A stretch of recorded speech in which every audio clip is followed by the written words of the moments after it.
Continuar con lo que estábamos hablando en relación a los estreptococos. Ah, no dijimos al fin entonces el parcial nuestro, lo dejamos para el miércoles de 23, 24.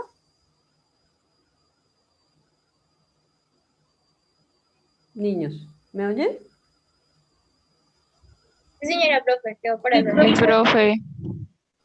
¿Hacemos de una vez los dos, les parece? Bacterias y hongos. Para de una vez quedar libres de eso. De todas maneras, ya lo que nos faltaría para que ustedes estudien es el tema que veamos mañana, ¿cierto? Mejor solo el de bacterias primero. Profe, sí, la mayoría pues está diciendo que hagamos primero el parcial de bacterias pues el miércoles y el de hongos sería el jueves. Bueno, yo no tengo problema, listo, pero ¿ustedes saben hasta cuándo será la fecha de entregarle los resultados al profesor Omar Giovanni? No. Que sería como bueno, no importa. Entonces, Ni idea, profe. miércoles bacterias, jueves hongos, ¿ok?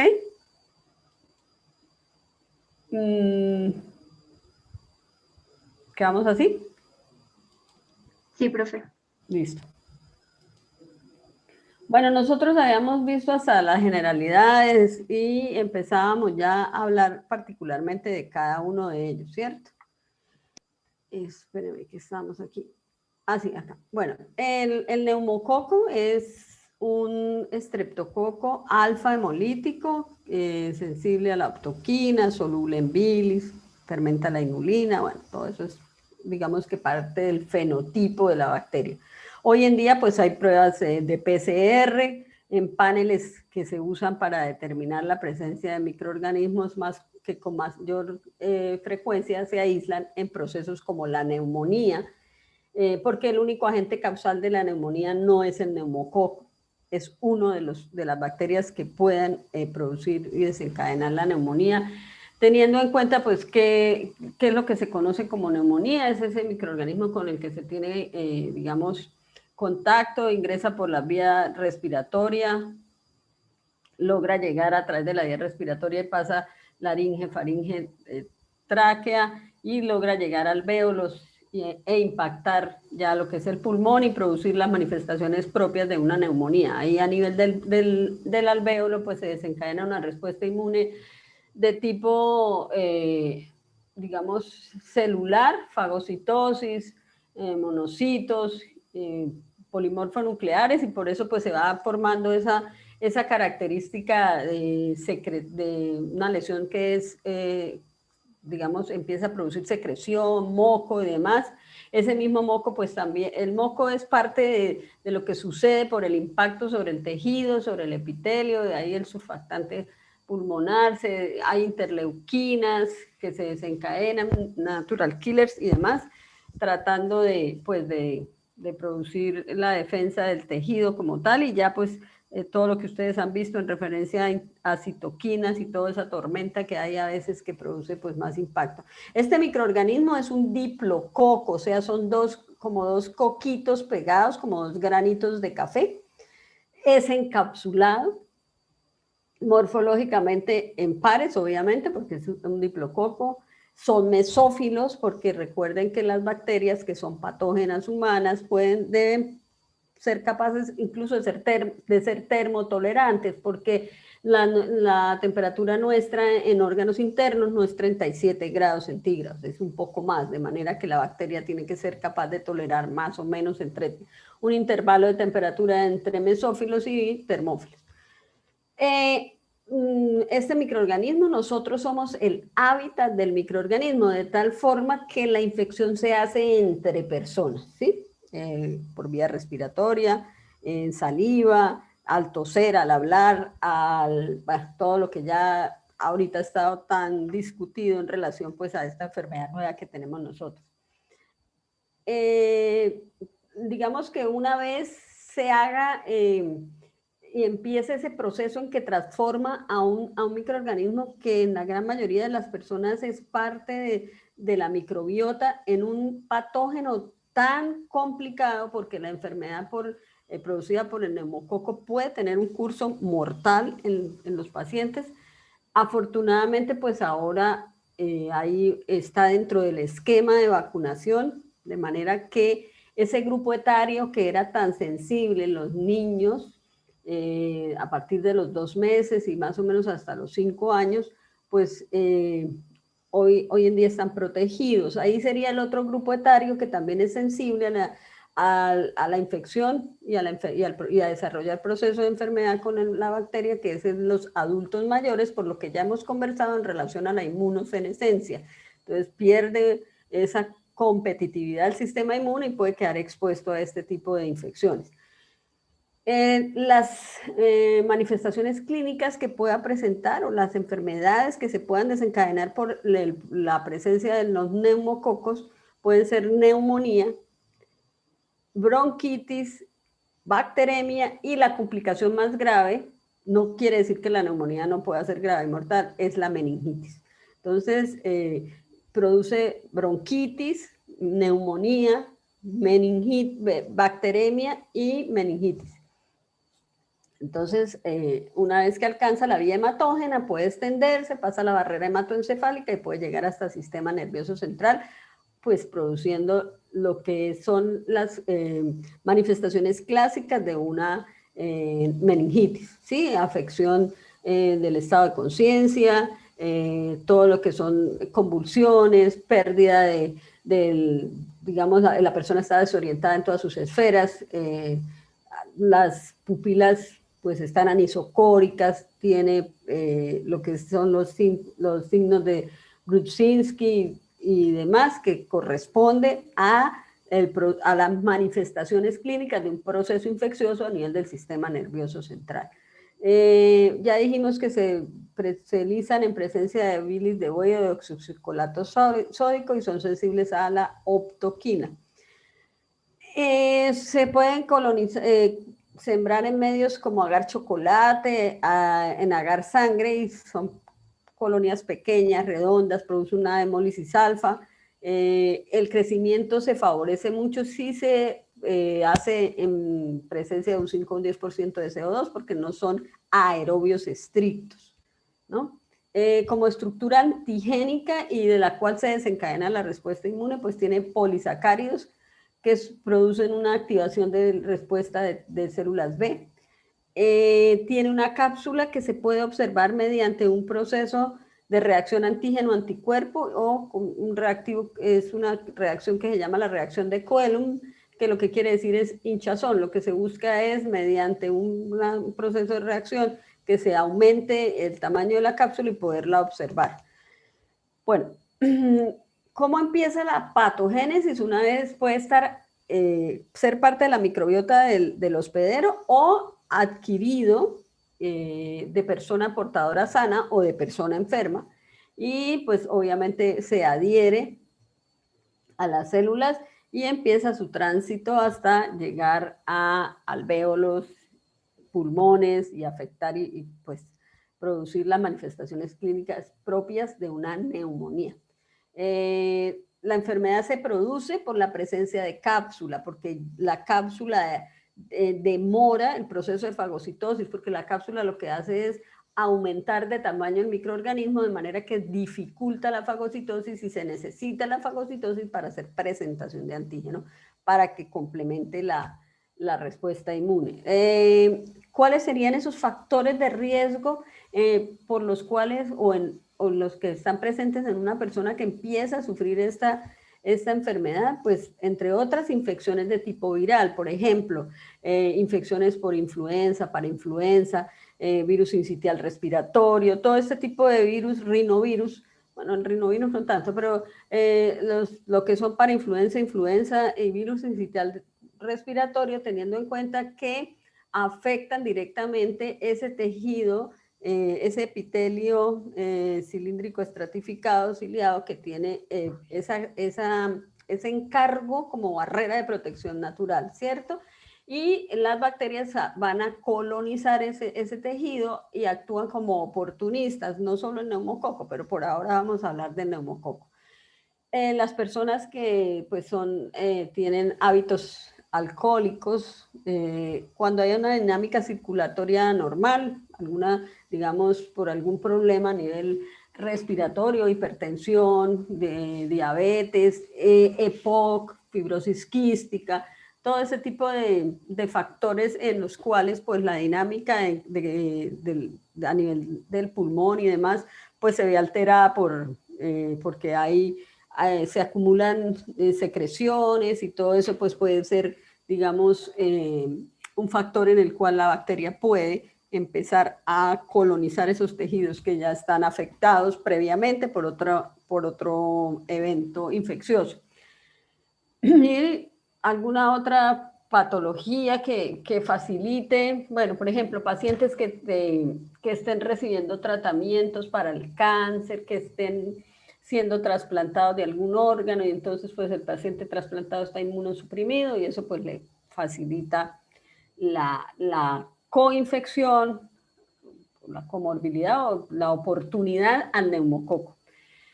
Obviamente, como síntomas generales del proceso o marcadores de la inflamación van a estar la fiebre, la cefalea, leucocitosis con una marcada desviación hacia la izquierda, es decir, con un aumento bastante importante de los polimorfonucleares, teniendo en cuenta que es un proceso de infección o enfermedad producida por bacterias, ¿no? Entonces hay aumento de los polimorfonucleares. Eso en lo que corresponde a las manifestaciones, sí pueden decirse inespecíficas, pero propias de un proceso inflamatorio. Ya en lo propio del pulmón, pues entonces empieza a haber una exudación de líquido fibrinoso, edematoso en alvéolos, y ya ustedes pues saben qué es lo que sucede a nivel del alvéolo y demás. Hay una consolidación del pulmón por infiltrado de eritrocitos y leucocitos. La bacteria de ahí puede alcanzar la vía hematógena y la bacteremia puede ser transitoria y es el camino para llegar al sistema nervioso central. Aquí la fagocitosis es muy importante para establecer una respuesta inmune.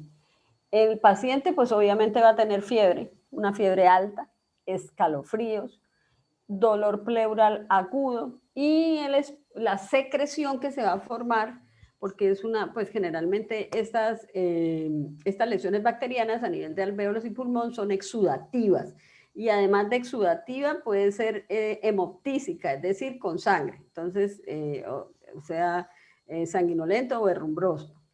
Y puede producir, una vez que se pueda extender por la vía hematógena, pues meningitis, endocarditis, artritis séptica. De manera que la infección por neumococo es una infección, la enfermedad producida por el proceso infeccioso desencadenado por el neumococo, pues es complicada. Para el diagnóstico, pues la secreción, si es a nivel pulmonar, si es neumonía, la secreción, o si estamos pensando en una bacteremia por neumococo, entonces hay que examinar el esputo, la secreción, hacer un hemocultivo para buscar la presencia de la bacteria en sangre, y si ya estamos hablando del paso de la barrera hematoencefálica, entonces hay que hacer una punción raquídea para trabajar con el líquido cefalorraquídeo. Líquido cefalorraquídeo que deja de ser transparente, incoloro, porque ya pues empieza a crecer un microorganismo, cambia en todos sus valores normales. El líquido cefalorraquídeo tiene muy baja cantidad de células de la defensa y eso es aprovechado por la mayoría de los microorganismos. Tanto células como inmunoglobulinas son muy bajitas en el líquido cefalorraquídeo y esto se altera inmediatamente porque pues obviamente tiene que haber el paso de polimorfonucleares, y hablo de polimorfonucleares porque son bacterias las que están afectando estos. Las células de la defensa del líquido cefalorraquídeo cambiarían si no fuera una bacteria, sino un virus, ¿cierto? Y ahí estaríamos hablando de una meningitis aséptica, pero aquí estamos hablando de una meningitis de tipo virulento, purulento, perdón, porque está siendo producida por una bacteria. ¿Listo? Entonces, otra forma de demostrar que es un neumococo, porque puede ser otro microorganismo, otra bacteria, pues es evidenciar, hacer cultivos en agar sangre, en agar nutritivo, evaluar el tipo de hemólisis, todo lo que corresponde a la expresión del fenotipo, que es lo que se hace en cultivo, y el antibiograma para ver cuál es el antibiótico más efectivo. Acuérdense que generalmente pues las bacterias van tomando información de ADN que llega y entonces la mayoría de esas sensibilidades se ven alteradas, ¿sí? Incluso llevamos, por ejemplo, encefalosporinas de quinta generación, que es la septaralina, y ya pues hay que hacer antibiogramas para evitar ese tipo de resistencias. Se puede observar la prueba, se hace la prueba de Quellum para observar la cápsula, el crecimiento en agar sangre y obviamente hoy en día está la PCR. Hay paneles para evidenciar la presencia del material genético de este tipo de bacteria en líquido cefalorraquídeo, o sea, los principales microorganismos asociados a infecciones del sistema nervioso central, bien sean virus, bacterias, hongos, parásitos, y en el caso de la bacteremia, pues entonces hay que hacer hemocultivo, también puede hacer PCR, ¿cierto? Para este tipo de infecciones. Ahí lo que es la reacción de Quellum, y si ustedes se dan cuenta, alrededor de los cocos gram positivos, de los diplococos, hay un espacio como un campo de fuerza que tiene la bacteria y eso es la cápsula. Eso no es una coloración, sino un proceso de aumento de tamaño, que es una hinchazón. De hecho, la palabra en alemán creo que quiere decir eso. ¿Listo? Entonces, esa es la prueba de Quellum para identificar la cápsula. Esto es una coloración o una reacción de tinta china que se hace también para evidenciar cápsula, pero eso que ven ustedes ahí no es una bacteria, es un hongo. Y lo vamos a ver después, que es un criptococo, está ahí adentro. Pero lo que les quería mostrar era cómo se ve la cápsula de los microorganismos. ¿Sí ven que es como si tuviera alrededor un halo grande? Esa es la cápsula. Y eso, mire, en cuánto aumenta el tamaño del microorganismo, de manera tal que las pobres células de la defensa, pues que en un principio como que se demoran en hacer lo que tienen que hacer en relación a la presencia del microorganismo. Bueno, ahora vamos a hablar de el beta hemolítico con mayor potencial de virulencia, que es el Streptococcus pyogenes, es beta hemolítico del grupo A de la clasificación de Lancet, ¿no? Contiene antígenos del tipo A, o sea, los carbohidratos que tienen la pared. Son beta-hemolíticos, anaerobio facultativo, con una cápsula de ácido hialurónico, susceptibles a la bacitracina, resistentes al metropin-sulfametoxazol, que ya vimos que era pues una de las pruebas diferenciales que se hacen, ¿ok? El hábitat natural, la orofaringe, el árbol respiratorio y la vía de infección puede ser gotas de saliva. Cuando nosotros hablamos del estafilococo aureus, dijimos que esa lesión patognomónica con la que uno siempre asocia al estafilococo es la lesión purulenta, ¿cierto? A nivel de la piel, a nivel formando forúnculos y todo este tipo de lesiones. Obviamente puede hacer otras por extensión y demás, pero son esas lesiones localizadas. Ahora, ¿cuál es esa lesión característica del Streptococcus pyogenes en el sitio de entrada? Es la faringoamigdalitis. Entonces, esa faringoamigdalitis purulenta y demás es casi siempre producida por el Streptococcus pyogenes, ¿sí? Es un microorganismo con un gran potencial de virulencia que produce infecciones en el sitio de entrada, como esta, ya vamos a ver otra, y por extensión, y las lesiones post-estreptocóxicas. Bueno, como estructura antigénica tiene proteína M, su presencia es indicativo de patogenicidad porque dijimos que evitan la fagocitosis, tiene una sustancia T y una nucleoproteína. Produce toxinas y enzimas porque cuando a uno le preguntan cómo un microorganismo hace todo lo que hace, pues tenemos que pensar que tienen paquetes enzimáticos, ¿sí? Tanto los hongos como las bacterias. Entonces tienen paquetes enzimáticos que van a usar con nosotros y contra nosotros, porque pueden degradar nuestros tejidos, utilizarlos, y eso pues afecta el sitio y luego se vuelve sindrómico y entonces ustedes empiezan a encontrar las manifestaciones de la afección de todo un órgano, no solo una partecita del tejido, sino que ese tejido corresponde a un órgano y empieza a evidenciarse. Por ejemplo, la neumonía por neumococo pues afecta al veo, los afecta ya el pulmón como tal y empezamos a encontrar las manifestaciones propias del daño a nivel de pulmón. Listo. Entonces, viene streptocinasa, que convierte el plasminógeno en plasmina y puede disolver coágulos intravasculares. Este hace el efecto contrario de la coagulasa, ¿sí? Esto le permite, digamos que salirse, porque cuando se forman esos coágulos, pues la bacteria queda como detenida ahí y limita la extensión, pero este lo que hace es disolverlo y poderse extender. Esta streptocinasa la hemos trabajado y los seres humanos han utilizado y se usa como un derivado para cuando la persona tiene eventos tromboembólicos y quedan coágulos en sitios que donde no pueden ser operados, drenados. Entonces, este medicamento hace eso en el sitio y le puede disolver esos coágulos que están afectando la vida del paciente. Produce una streptodornasa que licúa exudados, pus y tejido necrosado, y también eso le sirve para extenderse, porque parte de la respuesta inmune nuestra y cuando se forman esas bridas y esas, digamos, empieza a haber plaquetas y demás para tratar de sellar la pérdida de sangre o la lesión y llega la respuesta inmune al sitio, polimorfonucleares y demás, pues se forman acúmulos de fibrina, ¿cierto? Para tratar de detener al microorganismo, pues él lo que hace es poderse escapar de ahí. Están las hialuronidasas que dañan el tejido conjuntivo, o sea, ese sitio de unión entre las células, y eso le permite también la propagación del microorganismo.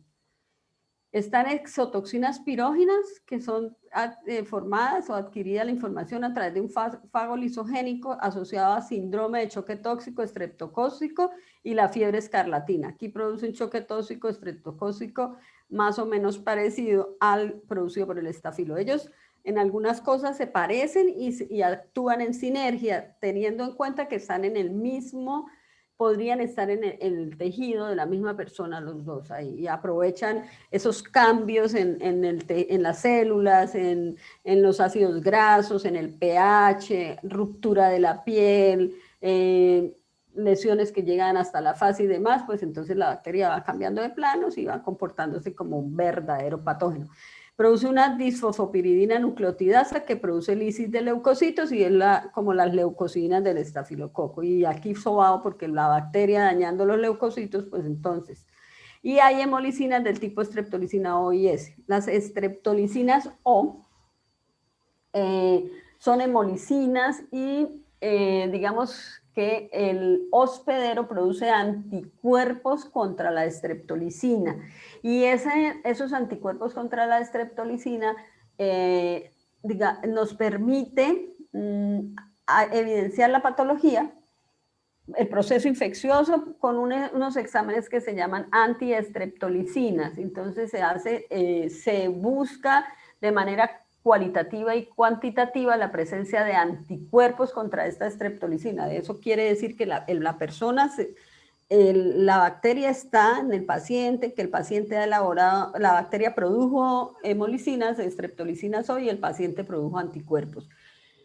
Y se hace seguimiento a la adherencia al tratamiento porque la prueba, que es una prueba de aglutinación para determinar la presencia de las antiestreptolicinas, entonces se puede hacer cuantificación de anticuerpos, cuánto de esos anticuerpos tiene el paciente, y eso sirve para hacer seguimiento a la adherencia al tratamiento, porque esos anticuerpos tienen que ir disminuyendo en la medida en que va teniendo éxito terapéutico lo que se le está suministrando al paciente. ¿Listo? Entonces esas son las streptolicinas O. Generalmente la solicitan cuando la persona sufre faringitis a repetición, dolores articulares y demás, y entonces le solicitan, o cuando tiene accidentes donde hay rupturas de piel y todo eso, y la persona empieza a sufrir como recaídas y la aparición de marcadores de inflamación que sugieren que a lo mejor tiene una cepa que le está produciendo toda la patología y tiene ese tipo de infecciones. Bueno, dijimos en el sitio de entrada, ya vimos cuál era la faringoamigdalitis. Ahora las enfermedades por invasión. Entonces, la puerta de entrada es la piel, ¿cierto? Y se produce lo que conocemos como una erisipela, que es un edema masivo, indurado. Si no hay tratamiento, si no resuelve solo, pues la bacteria empieza a extenderse a otros planos más profundos. Estamos hablando de invasión. Y vamos a hablar seguidamente de celulitis, que es una infección aguda de la piel y de tejidos subcutáneos. Ya aquí la cosa empieza a irse más adentro. Por eso la bacteria tiene que ser un poco más que mesófila, ¿cierto? Porque si no se quedaría en plano supremamente externo. Incluso hay microorganismos que están en el estrato córneo no más. Esto no. Estos pueden llegar, ya sabemos, hasta sistema nervioso central. Después, esta lesión generalmente se presenta después de lesión de la piel, pero a veces se produce una celulitis sin que haya una clara evidencia de algún trauma en piel, en epidermis, porque de golpe se desprende un inóculo bacteriano de algún sitio que permite que se produzca la celulitis. La lesión no es elevada y el tejido lesionado no se distingue del sano, pero a veces pues, se produce generalmente, obviamente ya todo el proceso infeccioso y la inflamación, ¿cierto? Empieza a evidenciarse. Y si no hay nada que la detenga ahí, ni siquiera el sistema inmune del paciente, porque generalmente el sistema inmune, el celular y demás, lo que trata es como de ir circunscribiendo y limitando al microorganismo, pero ya vimos que el microorganismo tiene cómo escaparse de ahí, ¿cierto? Viene otra enfermedad por invasión, que es la fascitis necrotizante, y aquí sí ya la cosa es de otro color. Gangrena estreptocócica, que es la infección de los tejidos subcutáneos y la fascia. Y es lo que casi que es la que conocen como bacteria que come carne, ¿no? Aquí generalmente está asociado como una comorbilidad en pacientes diabéticos, en lesiones posturales, en pacientes con heridas que no se cuidan. Se ve mucho en pacientes diabéticos. Y el problema de esta lesión es que generalmente no es de un solo microorganismo, sino que generalmente es más de un microorganismo donde pueden actuar incluso estafilos, y ellos, entre el estafilo y el estrepto, hacen consumo del oxígeno de la zona y le facilitan el trabajo, pues le hacen el microambiente a bacterias anaerobias como el Clostridium perfringens, que también puede producir fascitis y produce una gangrena gaseosa gravísima, y generalmente en pacientes diabéticos termina con la amputación. Hay otra enfermedad producida por invasión, que es la fiebre puerperal, que es la enfermedad que producía la muerte de las mujeres en el puerperio. Antes de los antibióticos y de todas estas medidas de asepsia y demás, muchas mujeres morían en el puerperio. ¿Por qué? Porque quedaban restos de la placenta y generalmente pues no usaban guantes, la atención era, digamos, en la casa. Bueno, en algunos casos pues en la casa tenían medidas de asepsia, pero en otros no. El médico o quien atendía el parto no se hacía un buen lavado de manos, en fin. Nosotros tenemos estreptococos en piel, podía dejarlo ahí. Y es la infección de los tejidos puede producirse endometritis y septicemia, que son gravísimas, pues terminada con la muerte del paciente. Y la más grande, o la de extensión, la bacteremia, infección de heridas traumáticas o quirúrgicas que permite que se produzca la bacteremia. Ahí está la fascitis necrotizante por estreptococo. Complicada, es complicada. Y si el paciente tiene factores de base, como por ejemplo la diabetes, baja perfusión de oxígeno, el potencial de oxidorreducción bajo, bueno, en fin. Meningitis por estreptococo, neumonía por estreptococo, faringitis por estreptococo. Bueno, puede producir en las infecciones locales que dijimos, la faringitis, y el impétigo, que es una lesión de piel en el sitio de entrada también. Las infecciones invasivas por estreptococo, las otras eran por extensión, está el síndrome del choque tóxico y está las enfermedades post-estreptocóxicas que aparecen después de una infección por estreptococo. Entre ellas está la glomerulonefritis aguda, que se observa o se encuentra después de una infección de la piel, porque hay hay un depósito de complejos antígeno-anticuerpos sobre la membrana basal glomerular y empieza el paciente a presentar hematuria, proteinuria, que evidencia pues todo lo que corresponde a una glomerulonefritis. Y está la fiebre reumática, que se encontraba o era una enfermedad muy frecuente antes de los tratamientos de antibióticos, porque la persona que sufría de faringitis estreptocóxica terminaba siendo afectada por depósitos a nivel de, digamos, del tejido cardíaco, o que el antígeno de superficie del estreptococo, el sistema inmune empieza a, digamos, a tratar de eliminar estos complejos y daña las válvulas cardíacas, y entonces es lo que se conoce como una fiebre reumática por estreptococo, dolores articulares, y terminaba pues dañando válvulas cardíacas y produciendo la muerte del paciente. Muchas personas también fallecieron por esta enfermedad. Hoy en día pues no es tan frecuente ni tan común, teniendo en cuenta que hacen diagnóstico adecuado y tratamiento adecuado de esas dos enfermedades, de esas dos infecciones por estreptococo que pueden producir estas enfermedades postestreptocócicas.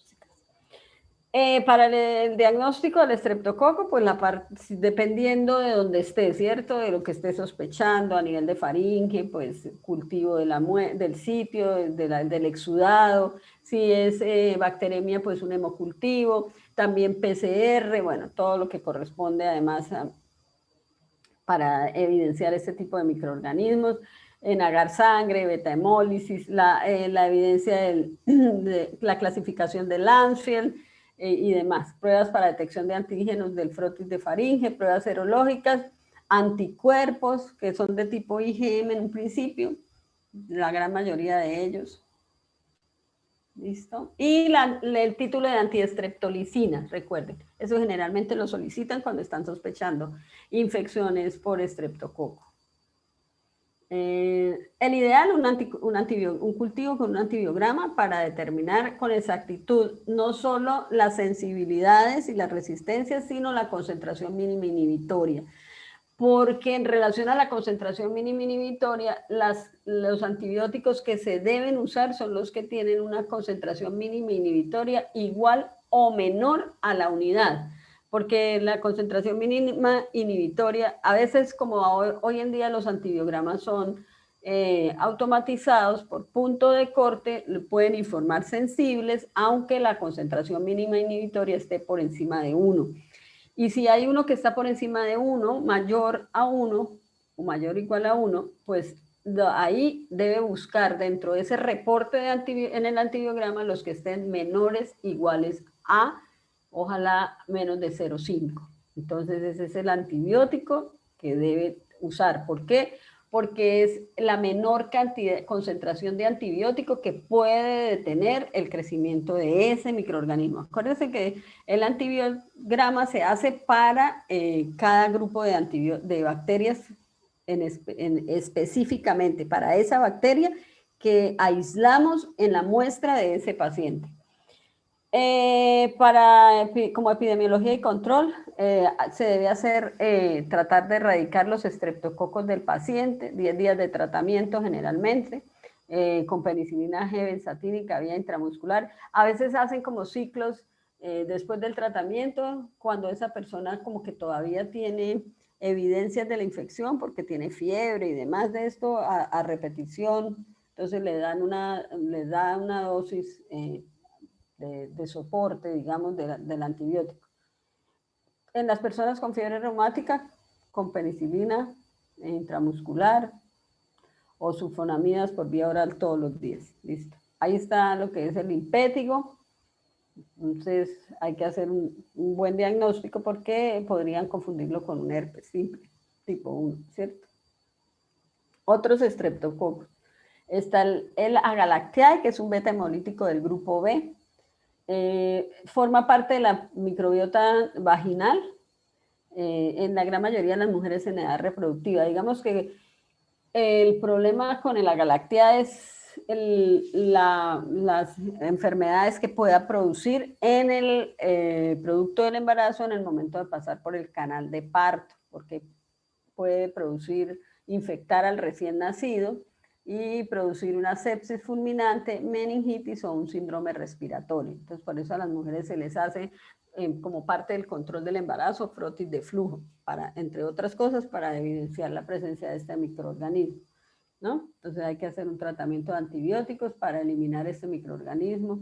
Recuerden que es resistente a la bacitracina, resistente al trimestoprim sulfatmetaxazol, tiene el factor CAMP, que es el que le aumenta la beta hemólisis al estafilococo aureus cuando se siembran los dos. Están los estreptococos del grupo C y G que habitan en nasofaringe, producen faringitis, sinusitis, bacteria y pueden producir bacteremia. Está el Streptococcus bovis, que es parte de la microbiota intestinal, normal en ocasiones, pero puede, se ha aislado en casos de endocarditis. Entonces ahí sí ya. Están los Streptococcus anginosus, que son microbiota normal de faringe y de colon. Y están los del grupo viridans, que son alfa hemolíticos. Recuerden, no es un solo microorganismo, porque a veces la gente dice el Streptococcus viridans, no. Son los viridans, que son alfa hemolíticos, y están mitis, mutans, salivarius, sanguis y otros. Frecuentemente son alfa hemolíticos. Digamos que las enfermedades a las que se han visto asociados son microbiota normal del tracto respiratorio alto y pueden ingresar a circulación y asociarse a endocarditis agudas y subagudas. Mucho en pacientes, generalmente si tienen problemas crónicos a nivel de válvulas y demás, pues este microorganismo actúa como un oportunista y pues va a aumentar la enfermedad en el paciente. Los Streptococcus mutans son en parte los responsables de las caries, sobre todo cuando hay mala higiene oral y demás. Entonces ellos ahí están produciendo ese tipo de patología. Y están los enterococos. Los enterococos, ¿por qué? Que casi que tenemos que hablar aparte de ellos, porque pues sí son microbiota intestinal, viven divinamente ahí, toleran todas las sales biliares y todo el ambiente que tienen, y uno pensaría pues es un gran positivo, pero tiene un metabolismo que le permite vivir ahí, ¿cierto? Generalmente no son hemolíticos, pero se han encontrado algunos que pueden producir una hemólisis alfa. Son positivos a PIR, crecen en presencia de bilis esculina, en altas concentraciones de cloruro de sodio, y eso les permite habitar en el intestino. Y cromosómicamente son resistentes a penicilina. Y ellos han cedido material genético que, pues digamos de manera horizontal, ha permitido el paso de material genético que transforme el genoma y lo haga resistente a antibióticos como la penicilina. ¿Por qué es que tenemos que tenerlos en el radar? Porque se han aislado con mucha frecuencia de enfermedades nosocomiales. Entonces, está el enterococo fecalis, que es el que con mayor frecuencia se aísla en pacientes que están hospitalizados en la UCI. Entonces, uno sabe que el paciente hospitalizado en UCI pues es un paciente que está complicado, la respuesta inmune perdón, no es la más adecuada, tiene una morbilidad, y entonces pues le va a hacer una coinfección. Generalmente se adquiere de persona a persona. Muchos de esos pues puede ser un mal lavado de manos, las personas que ingresan a la UCI y demás, y pueden además causar meningitis, bacteremia en neonatos y en adultos endocarditis. Los sitios más comunes de infección son el aparato urinario y heridas en conducto biliar y sangre. Entonces esas colelitiasis y todas esas cirugías y demás pueden ser como un punto de inicio para la extensión y demás de este microorganismo. Ahí están las pruebas de la bilis esculina, que son pruebas que se hacen para determinar, pues, fenotipo. Como tratamiento, el problema es que son resistentes a las cefalosporinas, a los betalactámicos, bueno, las cefalosporinas son betalactámicos, pues a las penicilinas, a los monobactámicos, a casi todo ese tipo de grupo de antibióticos es resistente. Generalmente hay que usar más de un antibiótico para poder, incluso los antibióticos que son inhibidores de las betalactamasas también pueden ser inhibidos y neutralizados por este tipo de microorganismos, ¿no? Tiene alguna resistencia fenotípica a la vancomicina y al tropidsulfametoxazol, que es, actúa reemplazando metabolitos esenciales, ¿no? Listo, ¿tienen alguna pregunta en relación al estreptococo? A los estreptococos. ¿No? Bueno, voy a dejar de presentar para mostrar la otra presentación, ¿ok?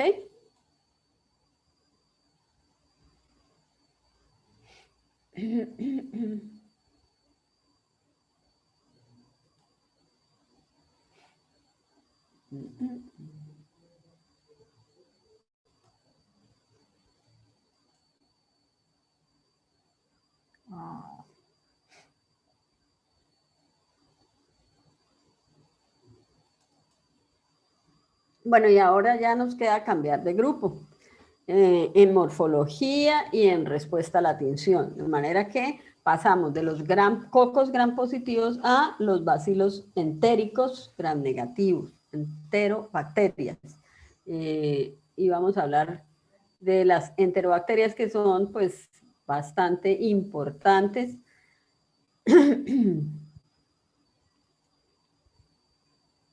Bueno. ¿Listo? Cuando estén viendo me avisan, por favor.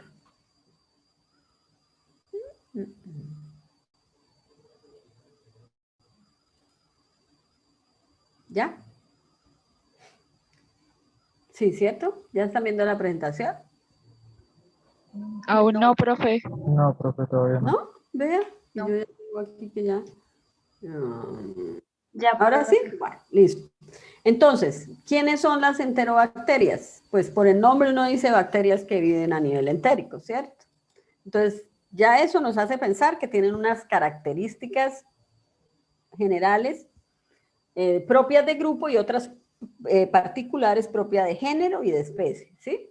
Muchas de estas bacterias son parte de la flora o de la microbiota normal del intestino. No todas las bacterias que nosotros tenemos son patógenas.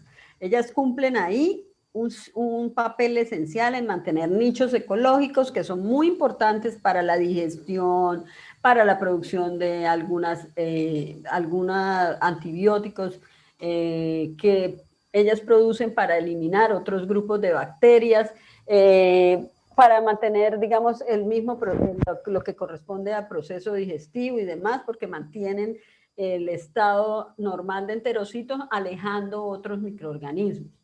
Pero el problema es que puedan producir unas toxinas que adquieren por intercambio de material genético o que se salgan del sitio donde deben estar.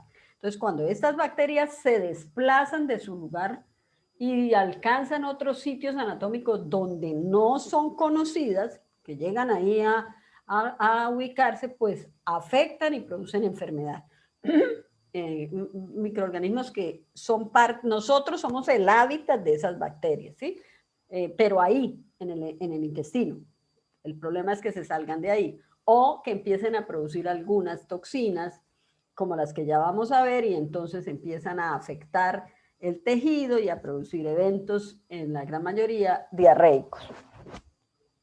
La mayoría son bacilos gram negativos, aerobios, anaerobios facultativos, algunos de ellos, y algunos pueden ser móviles y flagelados.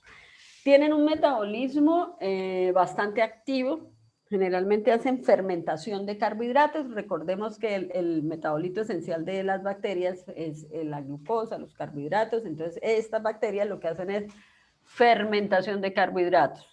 Cuando fermentan carbohidratos, pues como, digamos, producto final de esta fermentación quedan gran cantidad de ácidos y de gases que nosotros los podemos usar para identificación microbiológica de género y especie. ¿no? Eso se hacía y era la única manera de hacer identificación, cultivo, cuando no había en la parte de la biología molecular. Hoy en día, pues es biología molecular, pero la microbiología se sigue usando, ¿cierto? Se hacen cultivos de las muestras para identificar el agente causal de una enfermedad. Son activos bioquímicamente mucho, tienen un metabolismo bioquímico y pues eso es parte de la expresión de su fenotipo.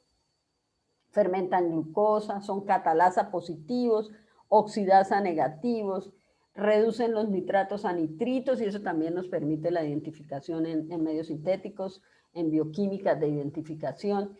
Tienen actividad de aminoácido descarboxilasa, es decir, producen indol a partir del triptófano, también nos sirve para identificarlos. La utilización del hierro en algunos medios de cultivo, entonces precipitan las sales de hierro porque producen sulfuro de hidrógeno y eso también lo podemos ver.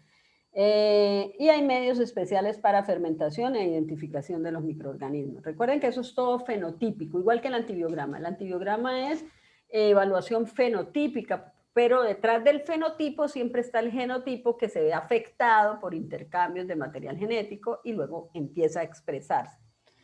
Si nos acordamos de la pared de las gram negativas, entonces tienen el lipopolisacárido, ¿se acuerdan? Que tiene el antígeno O, que varía entre los mismos grupos de bacterias y estamos hablando de más o menos 150 antígenos somáticos. Son termoestables, también tienen otro antígeno los que tienen cápsula y estamos hablando del antígeno K. Y los que son móviles, que tienen flagelo, pues tienen otro antígeno, que es el antígeno H o flagelar. De manera tal que en un momento dado puede haber microorganismos que antigénicamente tienen 3 formas de evidencia de desencadenar respuesta inmune y a esas estructuras las podemos identificar inmunológicamente por pruebas de aglutinación y demás. Entonces, antígeno O, y ese es el del soma de la bacteria, de manera que se va a hacer en todas, ¿cierto? Los que pueden o no pueden estar son los que corresponden a cápsula y flagelo. En lo que hace referencia a la cápsula, en el género Salmonella, estamos hablando de antígeno B, ya vamos a hablar, pero es el de la cápsula. Los antígenos O son los más externos, termoestables, resistentes al alcohol, son azúcares únicos, se detectan por aglutinación. Generalmente en primera instancia desencadenan respuesta de anticuerpos de tipo IgM, como todas las respuestas, algunos pues también IgA, porque recuerden que ellas están en mucosa y la inmunoglobulina A está en mucosa y ayuda a neutralizar este tipo de microorganismos. De hecho hay bacterias que producen enzimas que neutralizan la inmunoglobulina A. Los antígenos K son antígenos externos sobre algunas bacterias, pero no sobre todas, y aquí ya sabemos. Hay especies que no tienen cápsula, hay otras que sí. Son polisacáridos, otros son proteínas, se asocian a patogenicidad, ayudan a la adherencia y se detectan por reacción antígeno-anticuerpo. Aquí tenemos que acordarnos que ya estamos hablando de gram negativos y que tienen, digamos, en la pared de la bacteria para adherencia. Tienen estructuras para adherirse que están pegadas a la pared, ¿cierto? Adhesinas, unidas a la pared. Por eso, pues al adherirse, esas adhesinas empiezan a producir inflamación. Entonces, la pared de estos microorganismos es endotóxica. Las bacterias gram negativas generalmente son endotóxicas porque las adhesinas siguen unidas a la pared y siempre van a estar unidas y van a permitir pues esa toxicidad sobre el tejido. Y además producen producen exotoxinas, entonces tienen las dos actividades. Tienen tipos capsulares de 1 y 2 que se asocian a infecciones del aparato respiratorio. Los tipos 8, 9, 10 y 24 se asocian, estoy hablando de cápsula, a las infecciones en vías urinarias y hay algunas como las Klebsielas, algunas de esas que tienen cápsula. Los antígenos H se localizan sobre el flagelo. El flagelo está formado por aminoácidos proteínas situadas organizadas en distinto orden en la extensión del flagelo, y eso da una representación antigénica, y frente a esa representación antigénica se produce una respuesta inmune, generalmente primero de tipo celular, y luego hay anticuerpos específicos contra la flagelina, contra la cápsula y contra el antígeno. Son sensibles al calor y al alcohol y aglutinan con anticuerpos de tipo IgG, y es la proteína flagelar llamada flagelina. Bueno, vamos a hablar de la bacteria que hay en mayor número a nivel de, pues, entérico, que es la Escherichia coli, ¿no? La bacteria es, digamos, un cocobacilo, no es un bacilo grande, ¿no? Un gran negativo, en gran cantidad a nivel entérico. Es la más famosa de todas porque es la que con mayor frecuencia se asocia a infecciones urinarias. Entonces, tiene, digamos, esa.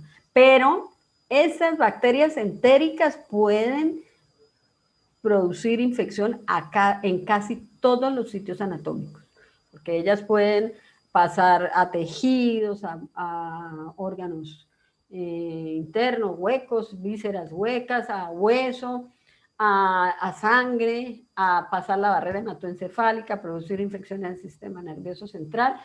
También pueden las Escherichia coli asociarse diarreas porque producen algunos tipos de toxinas que alteran el enterocito y, bueno, trabajan de alguna manera y producen diarreas. Bueno, en la Escherichia coli es, digamos, parte de la microbiota de esas enterobacterias, pero hay otras bacterias entéricas como son las Klebsielas, el Proteus, Enterobacter, Morganellas, Providencia, Citrobacter y especies de Serrate y demás. Eso es como el grupo. Generalmente ahí son saprofitas, benéficas, pero tienen la capacidad por intercambio de material genético, por islas de patogenicidad y que les permiten producir toxinas y demás, de convertirse en patógenos, en algunas graves. También nosotros tenemos algunas entéricas que, estas son saprofitas, están la salmonella y la shigella, que son bacterias entéricas, pero son patógenas, ¿cierto? Y por ahí también tenemos la Yersinia, que es una enterobacteria, pero ella es patógena. Se asocian con enfermedades, comúnmente enfermedades nosocomiales y como oportunistas cuando hay enfermedades de base. La Escherichia coli es la responsable del 90% de las infecciones del aparato urinario, produce síntomas como poliuria, disuria, hematuria, relaciones dolorosas, la dispareunia. Hay Escherichia coli nefropatógena porque produce hemolicinas. La mayor parte de las infecciones están producidas por el antígeno O, y el antígeno K produce la mayoría de las infecciones de la parte superior del aparato urinario, y las pielonefritis están producidas por pili. Pili es esa otra estructura que ya sabemos nosotros cómo es. La gran mayoría de las infecciones urinarias son de tipo ascendente, ¿cierto? Entonces es uretra, vejiga y riñón. Y en ese sentido pues se van aumentando los síntomas y el daño sobre las vías urinarias. Pero también pueden producir enfermedades diarreicas. Bueno, las enterobacterias están, digamos, fenotípicamente divididas según su potencial metabólico, y entonces tienen un factor de clasificación en relación a la fermentación de la lactosa. Entonces hay unas enterobacterias que son fermentadoras de lactosa, como la gran fermentadora de lactosa en la Escherichia coli, también está la Klebsiella y otros que están ahí, están débiles fermentadoras de lactosa, y las que realmente no fermentan lactosa, como el Proteus, la Yersinia, la Salmonella, la Shigella y demás.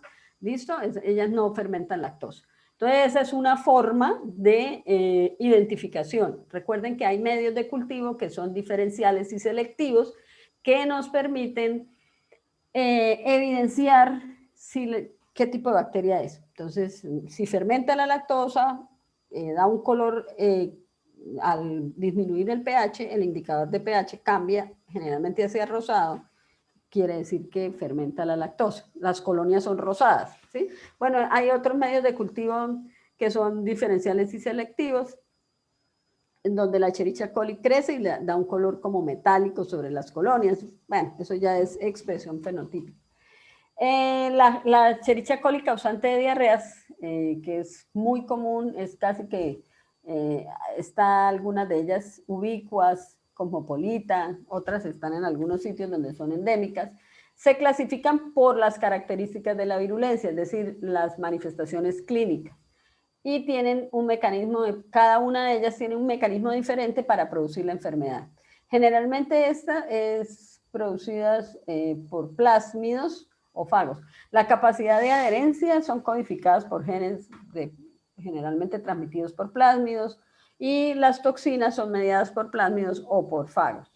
Bueno, vamos a mirar aquí esta imagen, no sé, ustedes, ay, perdón, ustedes ven el puntero, ¿sí? ¿El mouse? Sí, profe. Bueno, entonces les voy a mostrar los diferentes tipos de diarreas de acuerdo al mecanismo de patogenicidad que tenga la bacteria. Entonces empecemos de arriba hacia abajo, lo que corresponde a la letra A. Ahí está el enterocito, ¿cierto?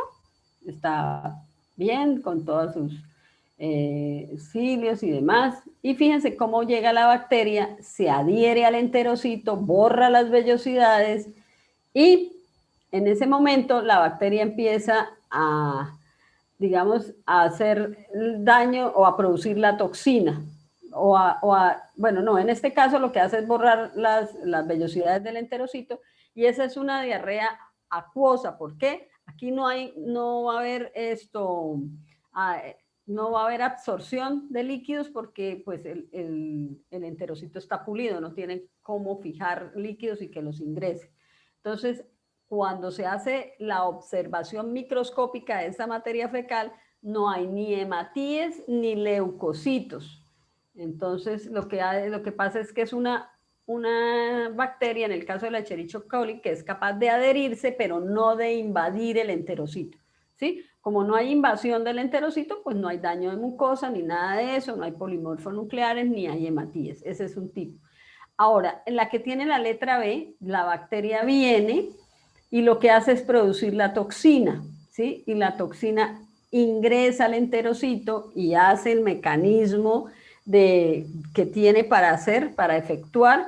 Generalmente son diarreas acuosas con ausencia de leucocitos y hematíes, porque quien está haciendo toda la acción es la toxina. Generalmente esas toxinas lo que hacen es aumentar el AMP cíclico, la adenilciclasa, y entonces lo que hay es una gran cantidad de líquido a la luz intestinal, y la que hace toda la endocitosis es las toxinas por lo general tienen dos fracciones, una para adherirse y la parte activa. Entonces son igual diarreas acuosas con ausencia de leucocitos. Hay Escherichia coli que tiene ese mecanismo y también lo vamos a ver más adelante, el Vibrio cólera. Cuando hablamos de cólera, ese es el mecanismo de acción del Vibrio cólera. Entonces, en estos dos casos no hay leucocitos, no hay hematías, entonces es aumento, pues sí hay aumento de las heces y cambio en el aspecto porque son líquidas, pero no tienen ni polimorfonucleares ni hematíes, teniendo en cuenta que diarrea es el aumento de evacuación y el cambio del aspecto. Ahora, si seguimos mirando hacia abajo, entonces aquí ya la cosa es de otra manera. La bacteria hace endocitosis, logra ingresar en el enterocito, la bacteria, borra vellosidades, ahí ya no hay absorción, la bacteria escapa, a veces está en el endosoma, a veces escapa del endosoma, pero bueno, eso es abajo. Aquí lo que hace la bacteria es ir de célula a célula afectándolo y puede llegar hasta la mucosa o la submucosa, y entonces aquí ya son materias fecales con neutrófilos y eritrocitos y estamos hablando de una verdadera disentería, ¿cierto? De tipo bacteriano. Son obviamente pues líquidas, con sangre microscópica, con aumento de polimorfo, con moco, porque moco es parte de la respuesta inflamatoria. Generalmente ese es el mecanismo de acción de las shigellas. Y en la última imagen, entonces la bacteria hace endocitosis dentro de un fagosoma, logra escapar no hay actividad del fagolisosoma, generalmente porque no alcanzan el pH adecuado. Fíjense que por donde ingresa la bacteria ahí se borran el enterocito queda sin toda la estructura normal de sus flagelos y demás, de sus cilias y demás, y entonces es un enterocito que no va a cumplir. Aquí hay pérdida de sodio, pérdida de potasio, en cualquiera de esas, porque no hay absorción. ¿Listo? En este tipo de bacterias generalmente logra llegar hasta el torrente sanguíneo. Hay invasión de los macrófagos en la submucosa, obviamente va a haber hematíes y demás por el daño que se produce en el tejido, y la bacteria puede alcanzar la vía ganglios linfáticos y vía hematógena, incluso pues puede pasar al sistema nervioso central, y este es el mecanismo de acción generalmente de la Salmonella typhi. Fíjense cómo los tipos de mecanismos de las diferentes bacterias pues se reflejan en esos hallazgos que se puedan encontrar en la materia fecal.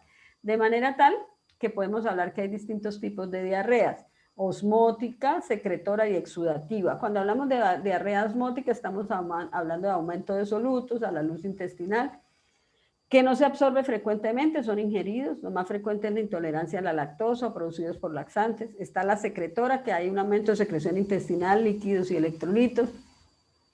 Están invadidos los mecanismos de absorción y factores exógenos como endotoxinas bacterianas y algunos laxantes. Y está la exudativa, con exudación de proteínas, sangre, pus de áreas infectadas, es cuando uno habla de una disentería como tal. Bueno, chicos, entonces dejemos hasta aquí. ¿Listo? Entonces, escribamos, porque a mí me gusta escribir todo. Miércoles 24, ¿sí?